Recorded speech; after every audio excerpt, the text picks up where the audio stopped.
Oh, God, it's such Jesus Christ. You are not even like a human being. Also, notice how he didn't say, I'm a human being. He said, I'm something of a human being myself. JD Vance was interviewed by Theo Von, and there were a couple of really good clips that came out of it. Let's watch. I gotta ask you, okay, we have you here. Right. Elon just hit the airwaves today. Bring it up, dude. Oh, man. The missile is in the cannon. Okay. Wow. Elon Musk, time to drop the really big bomb, right? And I thought this was going to be on Iran. So it's funny. I haven't even seen. Right? I haven't even seen this one. But he goes, at real Donald Trump is in the Epstein files. This is the real reason they have not been made public. Have a nice day. Nice signature from a South African DJT. Man. Well, so just so your audience is aware, when is this going to air? Like tomorrow or 2 days from now? 45 minutes airing now, dude. No, I'm joking. I'm joking.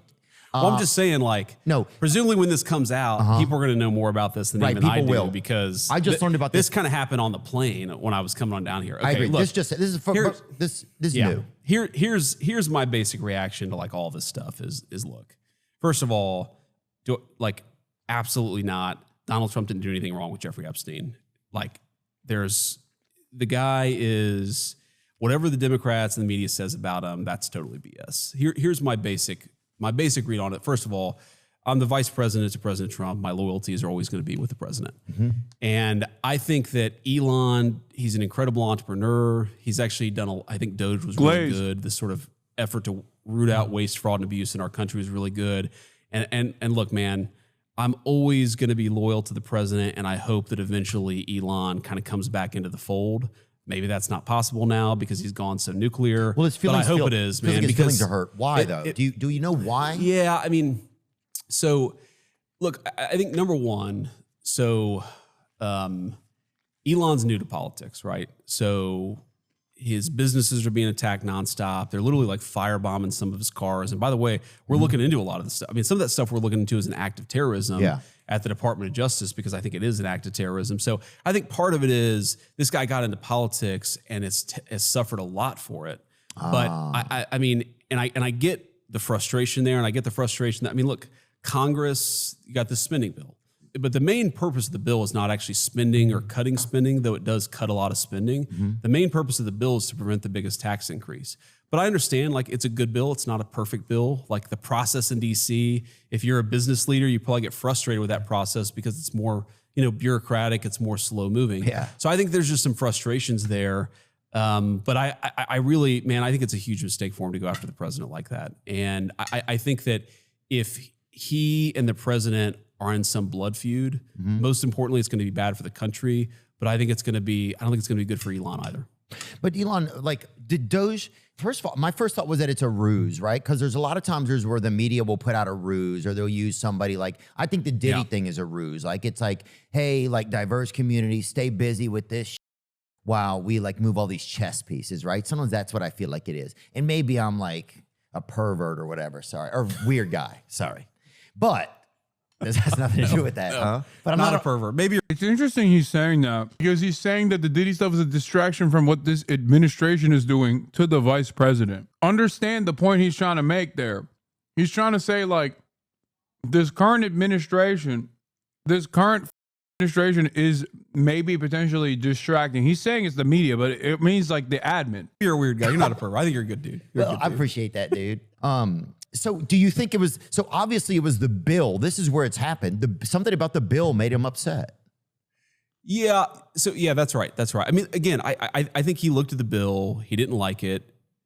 And I think it's a good bill. But again, there are things you can criticize about it. Like the president would be very open and say, this is not a perfect bill. Yeah. But Donald Trump doesn't get to write the bills, right? Congress has to write the bills. And you got to work with them to try to get something that is as good as possible. Okay. So here's what I'll say about the bill. Number one, prevents the biggest tax increase in American history. It prevents it? Prevents it. Because taxes are going to go up on everybody in a really big way at the end of 2025, because the old tax law expires at the end of 2025. So you're going to hit a big tax increase. We're trying to prevent that from happening. We're also trying to do stuff. Okay, so you got a lot of people working long overtime hours in this economy. We inherited bad inflation from Joe Biden, so no tax on overtime, no tax on tips. Right? We're in Bob Ritchie. We're in Kid Rock's great restaurant. His servers would not have to pay taxes on the hard-earned tips that they get. when they're busting their ass doing a good job. So when working for Kid Rock, man, that's hard work, right?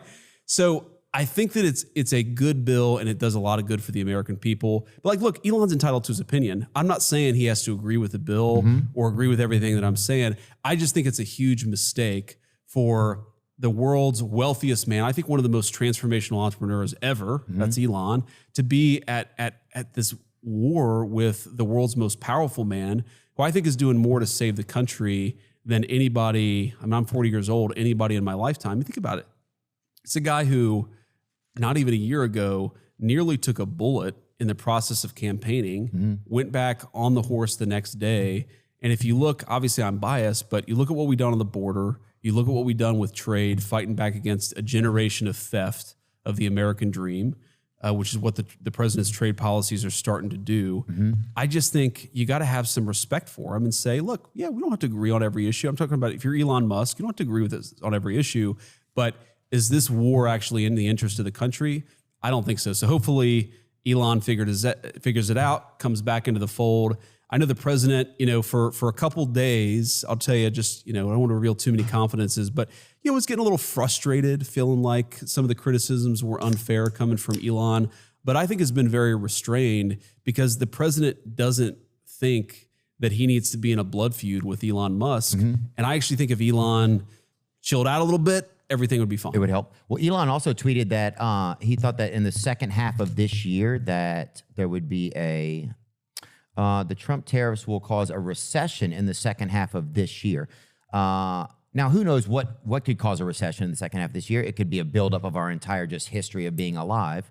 But he's saying this. So it seems like, and this is just me guessing, and I don't know Mr. Musk. I never met Mr. Musk. One time he fed my buddy spaghetti at a party, though, dude. My buddy, people were raging and shit. Your buddy couldn't feed himself the spaghetti? Well, my buddy said, he offered my buddy some spaghetti, and my buddy said, yeah, I'd like to have some. And then instead, but only if you feed it to me? But instead of getting him a plate of spaghetti, he made him some and put it in his mouth, dude. Does your buddy know Frederick Douglass? My buddy, I'll say this. My buddy actually is a friend of FDR. Or no. That's a different. Sorry, of Frederick. I don't know. God, dude. Okay. Ruin this, dude. Dude, civics, man. Chill out. But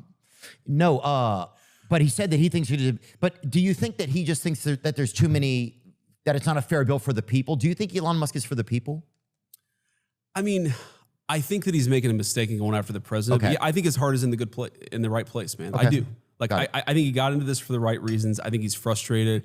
I think he's an emotional guy. Honestly, I'm a very emotional guy. Yeah. Like it's the president is it's interesting because if you read the media reports, you wouldn't necessarily see this.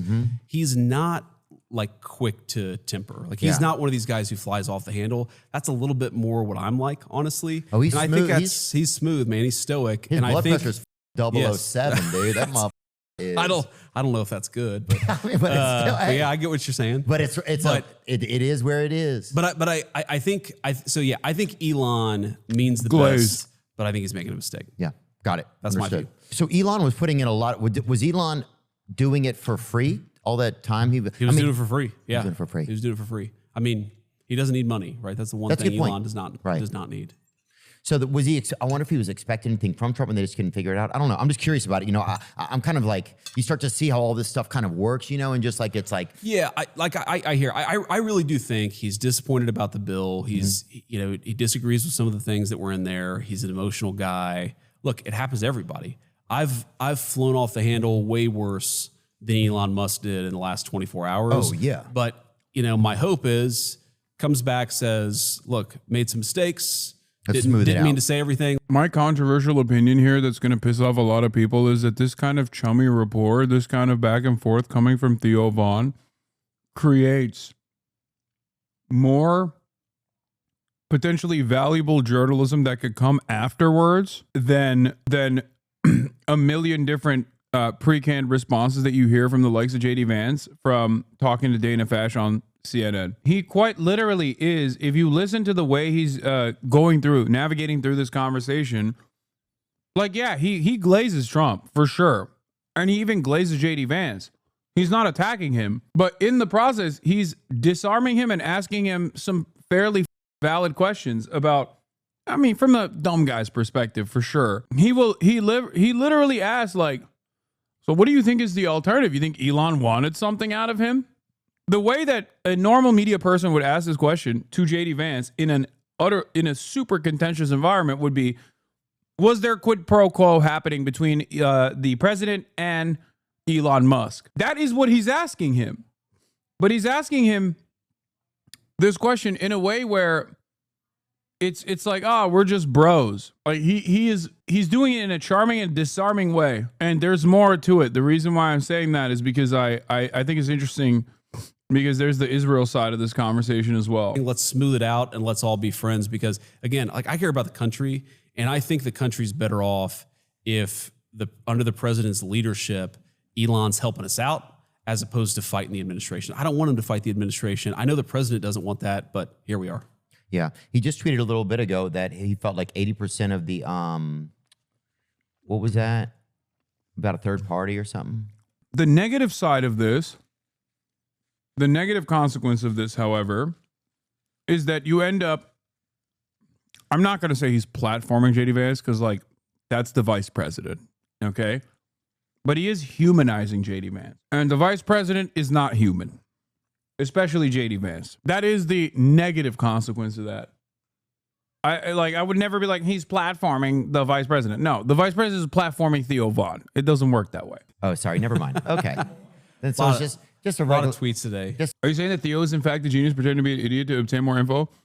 I want to say he's a genius, but I definitely do think he plays up the dumb guy aesthetic. But I think he's a very good conversationalist. It's a regular day for Elon. So yeah, he's obviously, I mean, he's definitely, he gets a bit rogue. Why don't we have? Oh, wait, this is interesting. Pull it up. Let's see it. This let's post take a is from an account you muted. I'm curious. Who did you mute? Ian Miles Raw. Who is that guy? Is that yours? It's one of your producers. Ian Miles Shong. Oh, it said Trump should be impeached and JD Vance should replace him. Dude, that's one vote. Oh my God. See, this is what I'm talking about. This stuff is What are you talking about? Campaigning? This stuff is just not helpful. Again. Yeah. Oh, Twitter's definitely. And here's look.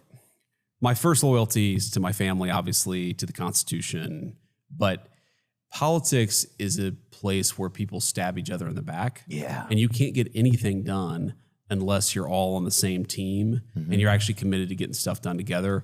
I just think, like, the idea that the president should be impeached is, I'm sorry, it's insane. It's totally insane. Yeah, unless it's a Democrat is doing a good Democrat. job. And you can look, you're free to disagree with him, right? Everybody has a First Amendment right. Are you free to disagree with Trump ever? Yeah, Like, do you feel like you can? Of course. I mean, the way that I put it is, broke. Of if I'm course. disagreeing with the president, then it is my job. Ask him what obviously, you've to disagreed provide with the him on. president honest Ask him counsel. what you disagree with him on. Come Like, on. He doesn't need me to be a doormat. He needs me to actually say what I think about an issue. But when the president makes a decision, man, he's the general. And when the general makes a decision, everybody's got to go and execute that order. And that's kind of how I think about my job, really, is to be a good ally and a good friend, provide honest counsel to the president, but also when a decision's made, you go out and get it done. Does he listen to many people or does he listen to just one or two? He listens to a ton of people. It's one of the more interesting things about his leadership style is if he's got a big decision to make, he talks to everybody. Got it. And I think it's why he's like in touch with normal people is because he doesn't just talk to like congressmen or people with a lot of money. He tries to talk to everybody. Like, I've seen him ask the gardener at Mar-a-Lago what he thinks about a particular issue. I've seen him ask, the people who work in the kitchen at the White House what they think about an issue. He's constantly trying to understand what other people are thinking. Oh, I saw him ask a Scottish Terrier what kind of cakes they like, So, yeah, I agree with you. He's definitely always absorbing kind of information. He is. Yeah. Was Doge helpful? It was. Yeah, it was. And I mean, look, Doge continues within the White House and within the executive of the country. I mean, look, there's a lot of ways in which we are wasting the American people's money. Yeah. Sometimes spending it on crazy stuff. Sometimes spending it on like actually counterproductive stuff. I think Doge has saved already. Yeah, I mean, he ain't wrong. Someone in the show said he ain't wrong. The president takes policy prescriptions from television and movies. Yeah, you're right. He did do that. He does do that. Insane to consider, but unfortunately, the truth. At least 170, maybe $200 billion. Hopefully it's going to save more. But yeah, I think it was very, that's very so worthwhile. much money. How That's could a ton you? of money. How do they not? How would you not even notice that? If that much money, like There's so much I could tell you about this. Okay, so one of the crazy things we all figured out like first week or so we're in the White House, okay, is Okay, now we're entirely outside of Theo Von's scope of knowledge. It's moved completely beyond anything that he knew about anything. So now it's open season for JD Vance to just lie. And this is where the conversation turns into a net negative. there was a payment that should be stopped because the president signed an executive order to stop a payment. And this is like day one of the White House. We're like, okay, how do we stop this payment? Because somebody's trying to make this payment and nobody knew where like the computer was that actually wired the money from the U.S. taxpayer to this entity. So, dude, the Yeah, of course he's lying. It's JD Vance. He's a vice president. He's been lying from the jump. But in the beginning, at the very least, there's like ways in which he was asking. Like, if he followed up the Trump question that he had, like, oh, Trump and I have disagreements all the time. If he were to then be like, oh yeah, what'd you guys disagree on, dude? Something like that, then it would have been instructive. It would have been informative. His response or his lack of response to a question like that would be informative, but he didn't do that. amount of waste and the amount So at that point, it just turns into glaze. of just grift in the federal government was off the charts. It's still, it's getting better, but there's still a lot more I think we can find. who was getting it? I don't know. I don't know one person that was getting something extra. I don't think. Well, or unless everybody was slurping. Yeah, I mean, a lot of people were slurping, man. You look at what. So, for example, there are all these humanitarian programs that we have where we send money for people, for medicine, for food. Oh yeah. Okay, but like I think, like what I thought before I got in the government, what most Americans think is okay. So we send $100,000 to this group to buy food for like poor kids in Africa. Okay. And what actually happens is it's not $100,000 that go to the food for the poor kids in Africa. Right. That the NGO, the non-government organization that gets that money, contracts it out to somebody else. Right. So And there's then The thing that I think, the worst thing I can say about this is that now it is officially the exact same as CNN. And maybe even worse because CNN doesn't at least like directly chummy up and cozy up the JD Vance and humanize JD Vance. But the neutrality and asking a question and then, just taking in whatever answer the vice president gives is exactly what you see in mainstream news. Like, then it turns into like uncritical glazing. I don't think that Theo Von is equipped enough to fucking handle the counter narratives that JD Vance is pushing here by being like, oh no, it's just like they sold a lot of they actually cut spending. Doge was so successful, it cut spending by fucking billions. It's bullshit. But Theo Von doesn't know. But the reality is, CNN would not also turn around and say that's bullshit. they Middleman. subcontracted out some. There's There's middleman. like 3 or 4 middlemen. Oh. And what, Marco Rubio, who's the Secretary of State, he's a very good friend. What he told me is that his best estimate after he had his team look at it is that 88 cents of every dollar was actually being collected by middlemen. No So way. every dollar we were spending humanitarian assistance, 12 cents was actually making it to people who needed it. That's crazy. So there's a lot of waste, man, a lot of crazy stuff. What I find really interesting about this is, and we're going to talk about it here. I tweeted about it as well. What I find really interesting about this is that like Theo Von has let his position be known that he believes that there's a genocide going on and we have to put an end to it, right? And obviously, as someone who believes this, he also chooses to ask this question directly to JD Vance. Now, what's interesting about it is, and I tweeted this earlier, I said, a lot of people ask me what the Democrats get wrong about their independent media strategy.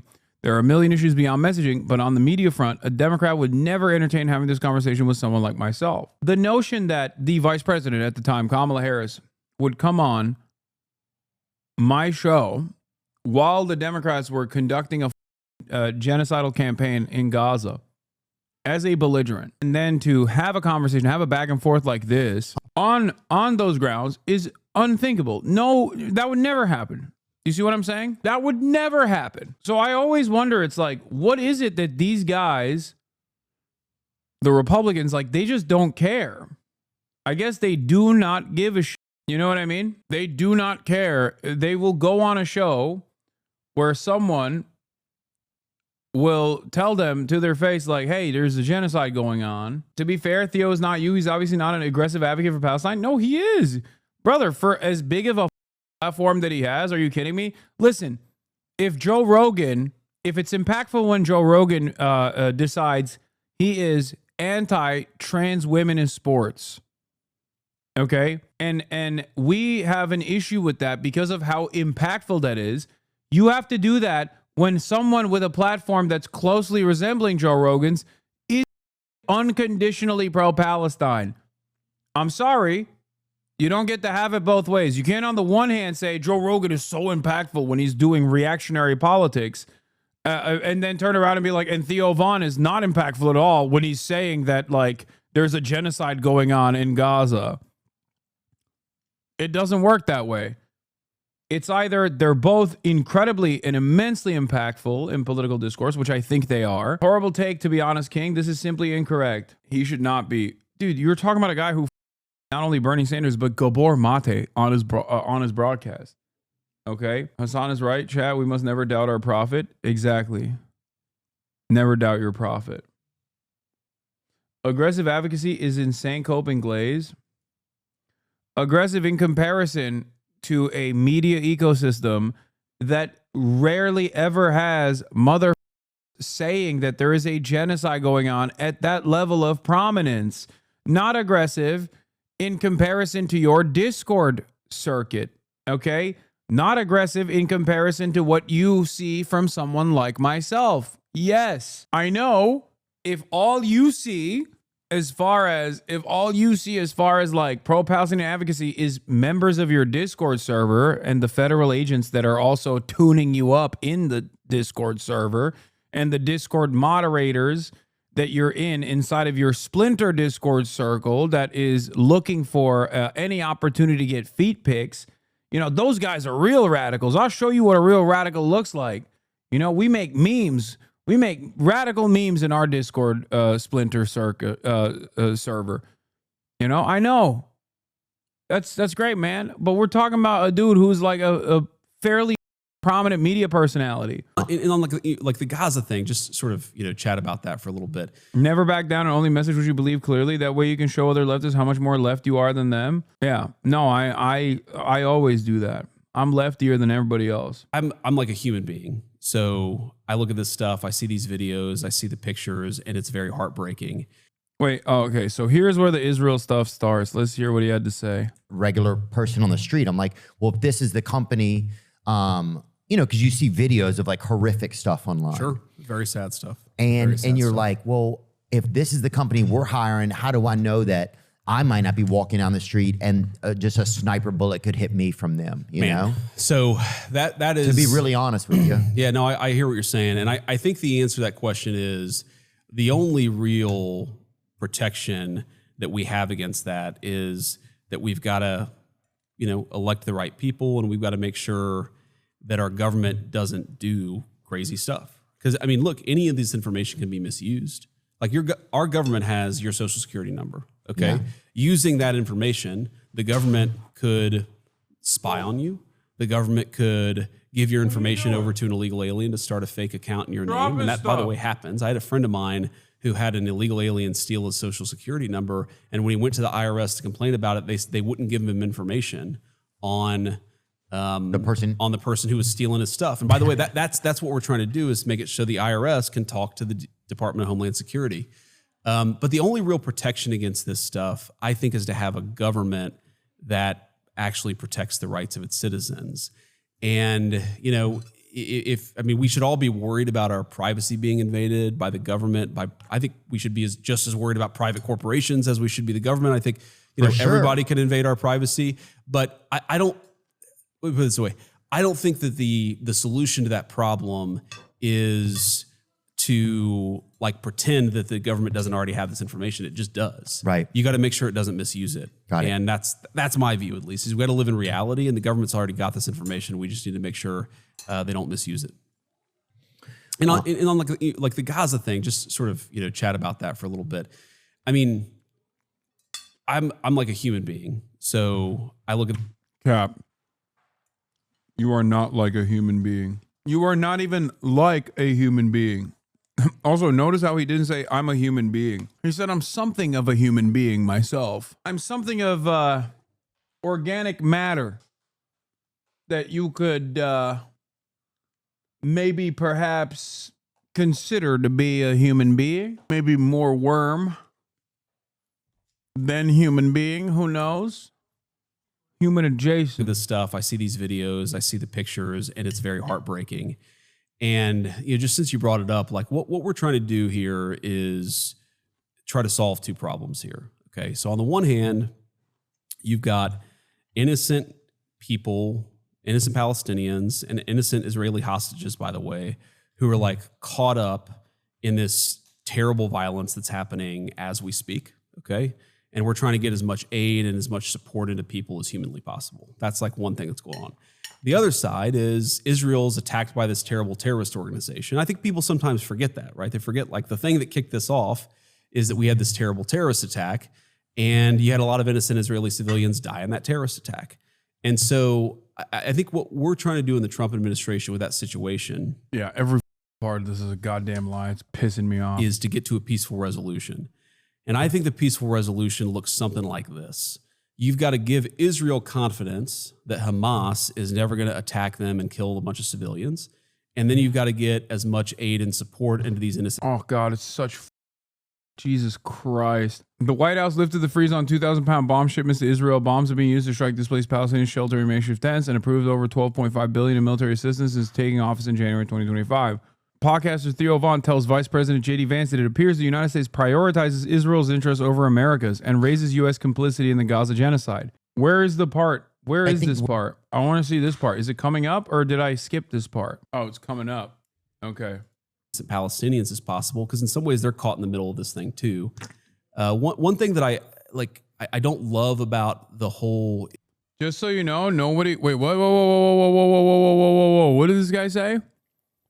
Just so you know, no one calls for the death of gay people and the subjugation of women than your heroes. You are a pretend progressive, says Doom Cow Cock. Not cock for like Kahan, right? There's no way. That just happens to be. Like, this is not a Kahanist. I'm more left than you, Hasanabi. No, this person's not a leftist. He's concern trolling. He's a virtue signaling, chatter. He does not give a single about this. Are you stupid? First of all,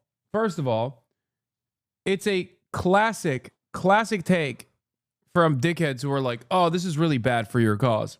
A person who does not give a about your cause and is actually standing in opposition towards your cause. Secondly, the idea that this is a good gotcha is so idiotic, because there is no pink washing an ethnic cleansing campaign, because an ethnic cleansing campaign kills more gay people and more women than any kind of hypothetical subjugation of women and gay people that you are ascribing. Okay? Yeah, Doom Cow Cock feels like he's this could literally be like a Nazi who knows a lot about Kahana's movements and is like talking about the red heifer, or who knows. Be a Nazi making fun of Kahana's. See, also, the irony is, in terms of fucking subjugation of women and subjugation of gay people, one, Israeli society not so fond of women or gay people either. Two, the Israeli government is actively killing women and gay people in Gaza right now and in the West Bank too. And three, the Israeli government has officially announced their partnership, officially announced their partnership with ISIS affiliate groups in an effort to actually create chaos at the point of aid distribution in Gaza.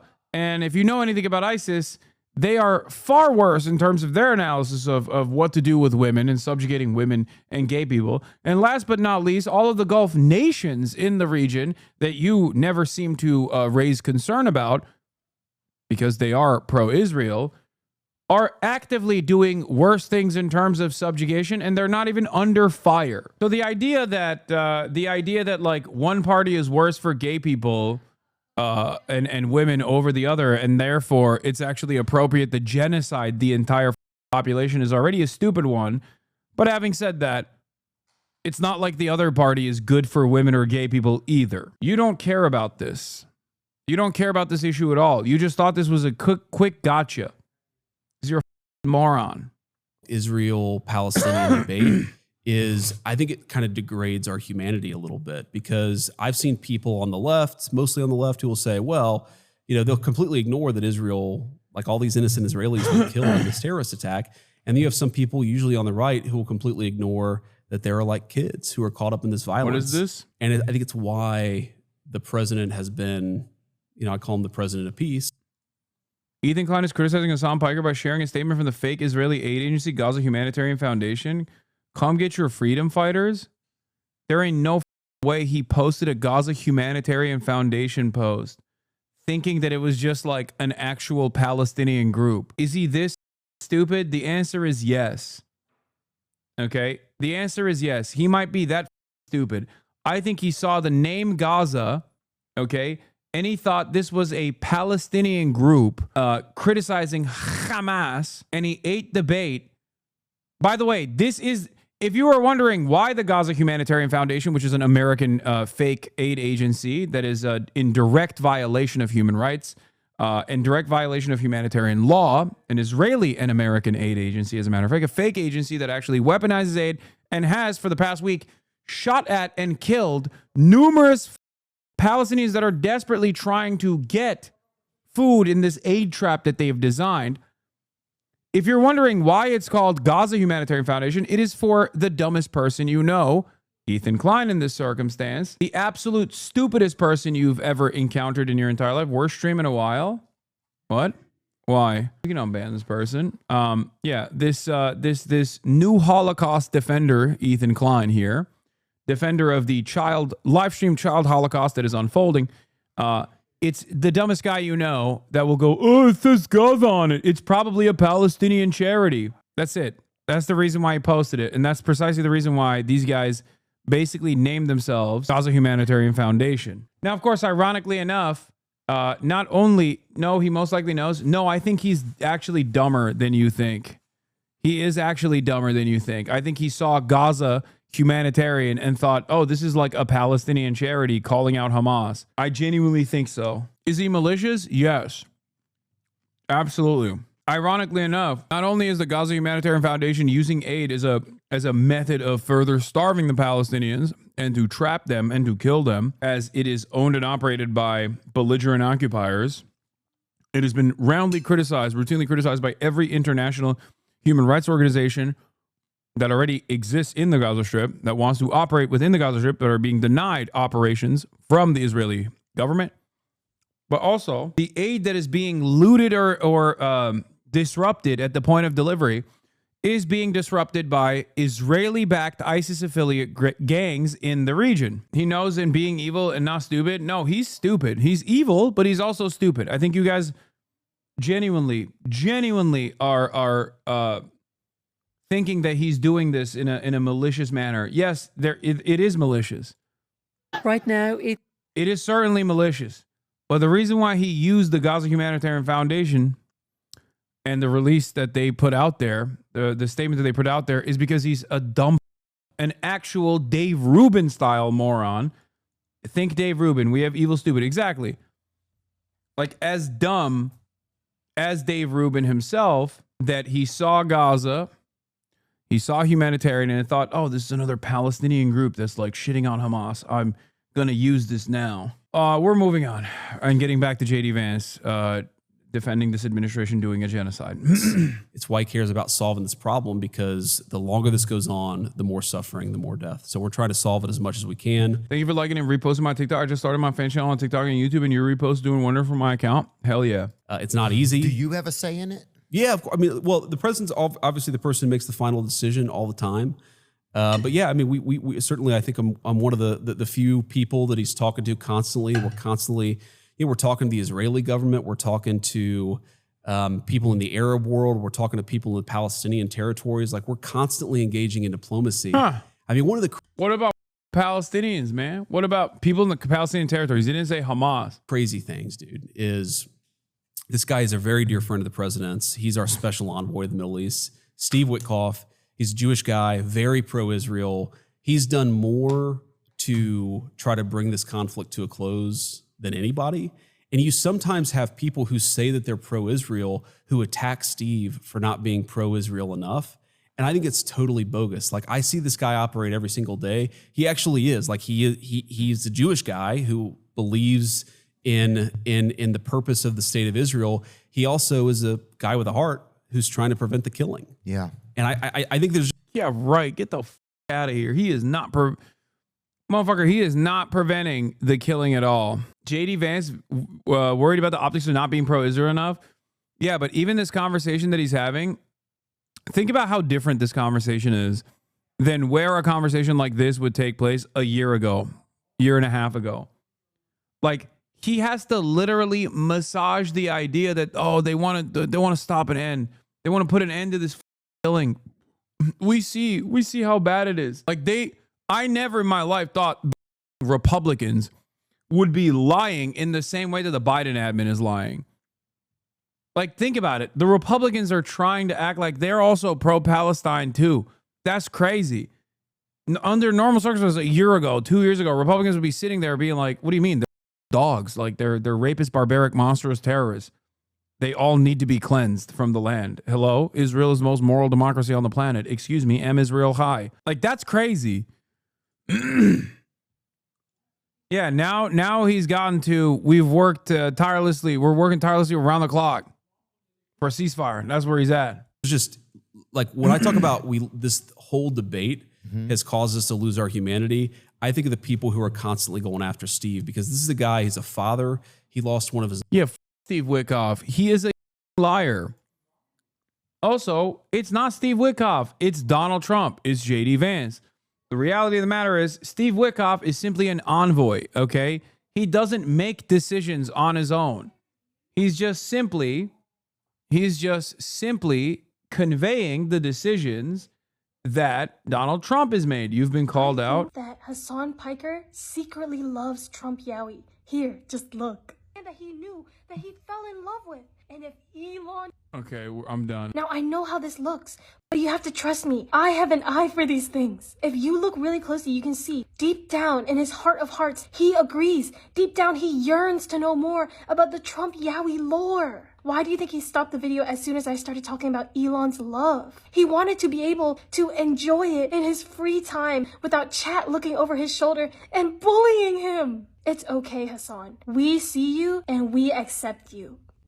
Is this true? Yeah, I've been caught. It's true. I've been jorking my to Trump Yowie with Elon. Trump Elon Yowie. I condone and disavow. You mean you condemn? You condone it? I officially clocked you, King. Yeah. His own children because of an overdose, and he loves people. He believes in the value of human life, and he's doing a really good job. And he's one of the important people in the president's ear too. Yeah, it seems like I've heard of Mr. Witkoff, but I never met him. But Good dude. Yeah. You should have him. I think the tough thing just as a regular person, right? It's like we're seeing all these videos of people like picking up pieces of their children, and like, of course, it's the sickest thing I think it's ever been televised. Basically, if you consider watching something on your phone being very televised, sad, man. It feels like a massacre, and it feels like, you know. Oh, it's very sad, man. Is it, dude? Well, you're something of a human, right? Like, you're kind of like a human. Oh, it's very sad. Also, here's Hamas's changing attitude towards the Witkoff. Hamas demands within these ceasefire agreements are not outside the remit of international law. The full withdrawal of Israeli forces. Here it is. The finger pointing was mostly on Hamas, largely because of the spokespeople that we heard speaking to it. Steve Witkoff, the main negotiator from the U.S., who essentially framed it that way, saying Israel agreed to this. Hamas said no and changed the terms. It is true that Hamas said no to the deal because it was a deal that made more on Israel's terms than through a process that would lead to an end of the war. Hamas's demands within these ceasefire agreements are not outside the remits of international law. The full withdrawal of Israeli forces, allowing for the uninhibited entry of aid into Gaza, and a permanent cessation of hostilities. Yet, for some reason, Western media insist on presenting these as unreasonable, illegitimate demands. How this narrative has been able to persist as long as it has is completely unfathomable. Latest round, I think the finger pointing was mostly on Hamas. Witkoff certainly contributed to reinforcing this negative portrayal. We spoke to him in the last round of these negotiations and agreed on a plan to end this war. He said our talks were positive and constructive, but when he spoke to the Israeli side, he came back with another proposal, saying it was the only one available. So this is the second time, or even third, that Witkoff agrees with us on something and then makes a U-turn. Yeah, he went from goat cough to throat cough, okay, as one chatter correctly pointed out. And he is the Antonio Blinken of this admin, and Donald Trump is the Brandon of this admin. The Brandonization is complete. Make no mistake, ladies and gentlemen. The Brandonization of this administration is complete. On this issue, they are not even a little bit different. They are not even a little bit different than the Brandonian admin. Red lines, unenforced. Yes, if you give us Eden Alexander, we'll allow Aiden, unenforced. They have all the power in this process. They could tell Israel to f off tomorrow. They could tell Israel to f yesterday. They are not doing that. And the reason for why they're not doing that is because they like that Israel is doing this. It is a part of American foreign policy, which is uniparty. This prejudice towards Hamas and the Palestinians is reflected in the American and international media because his voice carries weight. Witkoff certainly contributed to reinforcing this negative portrayal. We spoke to him in the last round of these negotiations and agreed on a plan to end this war. Sorry, hold on. You know, I've called it a genocide. Other people have different thoughts about it, and that's fine, right? And I don't need anybody to share the same thoughts, or you two. But I think where it gets scary is that we give, you know, we're complicit in it because we help fund like military stuff, you know, and that's where as like a regular guy, you're like, well, I'm paying these taxes and they're going towards this, like, but you can't do anything, you know, like you can talk, you know, but it's like, you can't, I don't understand how it becomes like tough for people. Like sometimes it feels like we look out for the interests of Israel before we look out for the interests of America.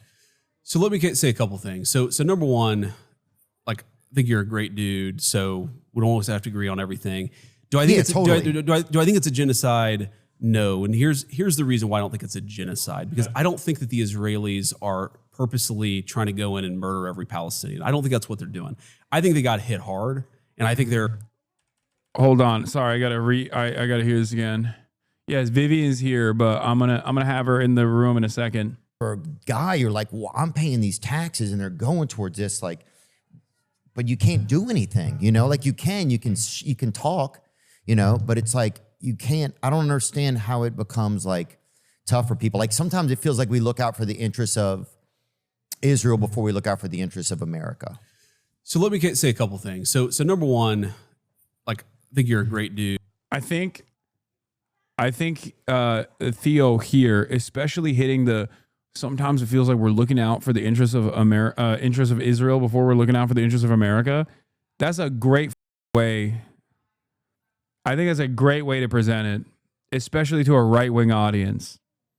Okay? It's a great way to present it to a right-wing audience, his own audience. Dude, so we don't always have to agree on everything. Do I think do I think it's a genocide? No. And here's the reason why I don't think it's a genocide. Because do I think it's a genocide? No. Israelis are purposely trying to go in and murder every Palestinian. I don't think that's what they're doing. I think they got hit hard, and I think they're trying to, like, you know, sort of destroy this terrorist organization, and war is hell, and that is true.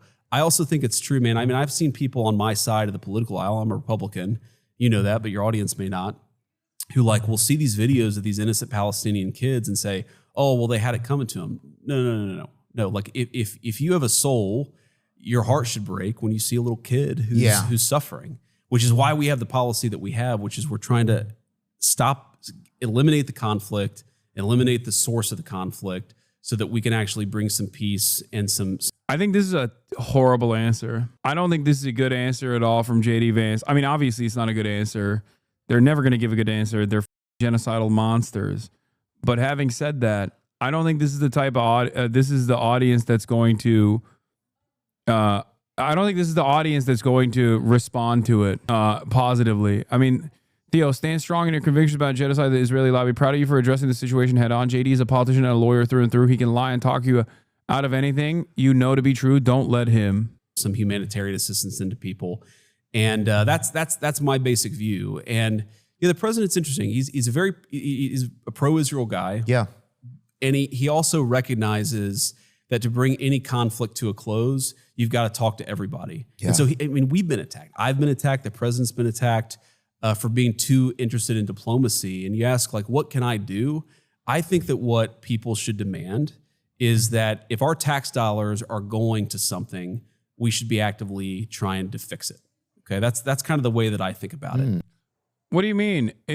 I know it's limp-dicked. I know JD Vance's response is limp-dicked. He's gaslighting. His job here is to gaslight. Like, that's, of course. Let's see how he responds. And what happened with the Biden administration, man, it's crazy. They were spending so much money all over the world, they weren't engaged in diplomacy at all. So he's moving on. And then he just he neutralizes and then he moves on to, he neutralizes and then moves on to talk about Ukraine. I mean, we sent $300 billion to Ukraine, for example, and you never had the president of the United States actually trying to force a diplomatic settlement. I mean, you talk about bodies all over the ground. Vance tries to mollify Theo Von on Gaza by telling him that the U.S. is diligently working to eliminate the conflict and bring some peace, which in practice means continuing to fuel the annihilation warfare until Israel's maximalist goals are It's the achieved. sickest thing I think it's ever been televised, basically, if you consider watching something on your phone being televised. Sad, man. It feels like a massacre, and it feels like, I've called it a genocide. Other people have different thoughts about it, and that's fine, right? And I don't need anybody to share the same thoughts, or you too. But I think where it gets scary is that we give... Which is we're trying to... we just watched the whole thing. Yeah, this is we're working tirelessly and ceaselessly around the clock for a ceasefire moment from the admin. We are responsible for what our taxpayer dollars do. Is beyond that. Like, you're talking about us as American citizens, and you're right about that. But these guys are active participants. Remember, they are the American admin. Just like the previous American admin that came before this one, they are directly responsible for this genocide. They are an active participant, an active belligerent in this ethnic cleansing campaign. The Russia-Ukraine thing is the most vicious. Yeah, he just moves on. Ugh, gross. He just moves on to Russia-Ukraine. At least Theo Von brought up the issue, but he's also not equipped to knowledgeably push back on Vance's obfuscation, which is a perk of appearing on these casual conversation podcasts. Yeah, that's the other side of this story, which is that Theo Von is not